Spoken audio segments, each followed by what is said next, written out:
you were pessimistic on the markets. We were expecting the markets to go down, and that has happened. But क्या budget से पहले कुछ relief, कुछ respite मिल सकता है, और अब जो हालत बन चुकी है उसके चलते हुए नीचे के स्तर ही देखने पड़ेंगे हमको? देखिए, तीन चीजें हो गए which is like a perfect storm.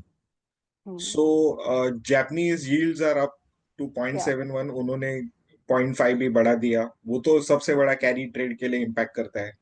जी. दूसरी चीज, ये जो डीप डीप लिंक आया है, डीप सीक, जो एआई है चाइनीज का, it's at phenomenally lower cost and it hardly consumes, मतलब it's a very efficient AI. And उसके चलते एनवीडिया को बहुत तकलीफ होने वाली है. और ये जो सब बड़े बड़े प्लान्स बनाए थे, today it has become one of the number one on the apps in terms of downloads, even more than OpenAI and Threads.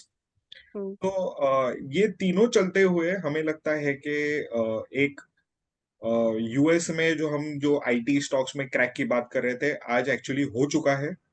और हम एक्सपेक्ट करते हैं कि यहाँ से बहुत अग्रेसिव डाउनसाइड आ सकती है यूएस मार्केट में, क्योंकि ये जो सारे फैंग स्टॉक्स है ना, they are at risk of, because their entire hope was running on AI and they had gone in with a lot of capital. और ये जो bolt out of the blue आया है, वो एक ब्लैक स्वान की तरह आया है, और ये बहुत सीवियरली आईटी स्टॉक्स को इम्पैक्ट करने वाला है. तो मेरे हिसाब से आज की डेट में आप देख रहे रहेंगे तो आईटी स्टॉक्स 2-3% डाउन है. पर यहाँ से अगर आप एग्जिट कर ले तो अच्छा रहेगा. I think that the Nasdaq will fall very sharply, and we will see some action unfold in the European markets also. But इसके will अलावा Trump allow that, Vineet sir? Ma'am, you can't control acts of nature. ये तो आपने इतने heavy data centres, heavy 500 billion की जो investment अभी नहीं अनाउंस की थी, उसके सामने आपने इतना सस्ता एआई बना दिया, and it is already become the world's number one app on the circuit. तो it is above even OpenAI. और इनको इतना सस्ता ऑफरिंग लाने के लिए मुश्किल है. तो इनके सारे जो इन्वेस्टमेंट्स है, जो इन्वेस्टर्स है, they are going to come and do a classic trade in Nvidia. तो मुझे लगता है जो सिस्को मोमेंट हुआ था एक टाइम पे, Cisco was some percent, 5% of the GDP at its peak. Right.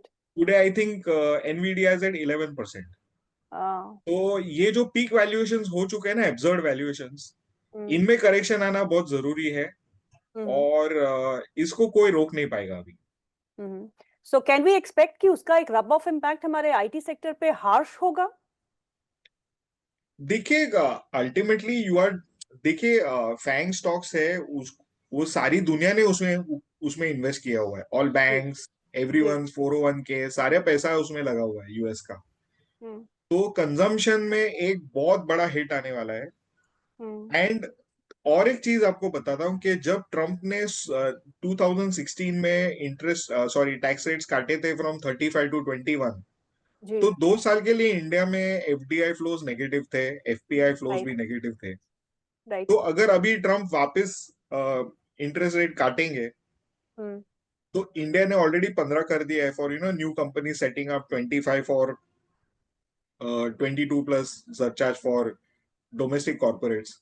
क्या वो और इंडियन बैलेंस शीट क्या और हिट ले सकता है? ये सोचने वाली बात है. और मेरे हिसाब से उसमें थोड़ा मुश्किल लगता है. और and unless the government of India during the budget does something out of the hat, rabbit out of the hat pull नहीं कर पाएंगे, तो मुझे लगता है एक बहुत एग्रेसिव सेल ऑफ हो सकता है आईटी स्टॉक्स में, irrespective of that sell off आएगा.